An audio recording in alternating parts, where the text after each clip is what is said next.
Useful animation here patiently illustrates the meaning of the term pseudoskeptic.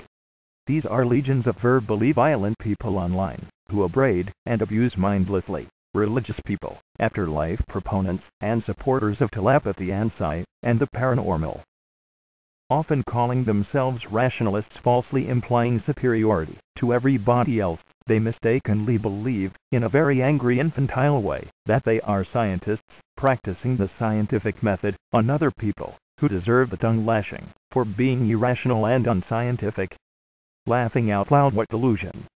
They believe their rancorous dispute, their verbal violence, angry perpetual denialism, rhetorical demands, is justified toward any target they dislike, as it seems to them, and only them, to resemble the peer review and dispute process of mainstream science and courtroom prosecution TV dramas, which they wrongly perceive as identical.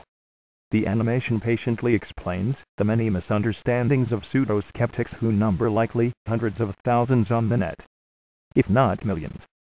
It's a social tragedy.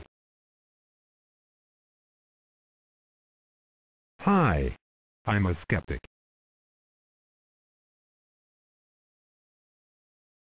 Hi, I'm a scientist. Me too. I'm a skeptic. Well, skepticism is only a part of science, not the whole thing. Science is skeptical. It must be skeptical. Are you familiar with the scientific method? Of course. I'm a skeptic. Do you understand that science is a process? As scientists, we observe new phenomena.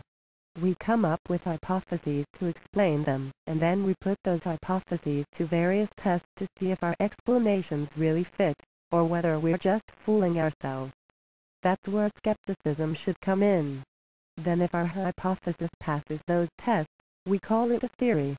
That's the end point of our process. A theory is a best fit to the observed phenomena. It's not absolute truth. Science is open-ended, and its conclusions are always provisional and subject to change when new observations or better explanations come along. No. As a skeptic, I begin with an existing explanation and go directly to the endpoint, the same existing explanation. It's more definitive. It's also much faster and cheaper, and it doesn't force me to think or to change my mind. Instead of your clumsy process, we skeptics use a simpler and more streamlined approach. It's called summary dismissal and ridicule. It easily disposes of bunk and BS. Now wait a minute. Are you saying that ridicule and dismissal are part of science? Of course. They help us to be dispassionate and objective skeptics. Name-calling helps, too. You call yourself a skeptic, but what we really are is a debunker. A skeptic by any other name is still a skeptic. We skeptics are against ridiculous things. We know what's ridiculous and what's not. How do you know what's ridiculous without actually studying it? We skeptics know it when we see it. For example, the whole idea of continental drift is ridiculous. I think you're a little behind the times. Science verified continental drift years ago. That's not possible. The Earth is flat. So what would make continents move? I'm afraid you've got some catching up to do. In any case, the absence of a plausible mechanism does not forbid the existence of a phenomenon. If it did, we would have had no diseases prior to the discovery of microbes, and the sun would have given no light before we became aware of nuclear fusion. We skeptics are very careful in our methodology. We scan the supermarket tabloids microscopically for any articles about weird stuff. When a tabloid publishes something, we know for sure it's ridiculous. I might not know whether weird things, like powered flight and continental drift, are real or not, but as a scientist I would not dismiss either of them unless I'd actually done my homework, read the literature, asked questions, and made up my own mind. We skeptics believe that if you even inquire into weird stuff, you must believe it's absolutely true from the get-go. You're gullible. But speaking of powered flight, did you know that it took 3 years for the Scientific American to acknowledge the Wright brothers' first flight? That's an example of prudent scientific journalism.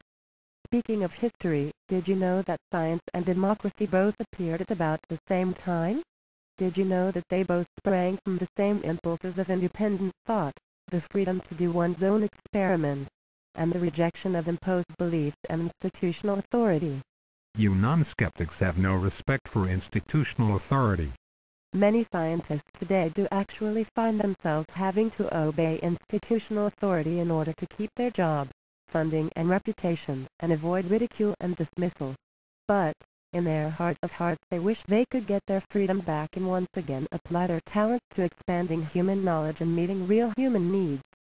I think you non-skeptics are simply superstitious. Superstitions are like rumors that just go around mindlessly from one person to another. It's like a contagion. Many self-described skeptics base their beliefs on such rumors without engaging any of their own critical thinking. I'll bet you believe in crop circles, the Easter Bunny and Santa Claus. We scientists don't confuse reality with fairy tales.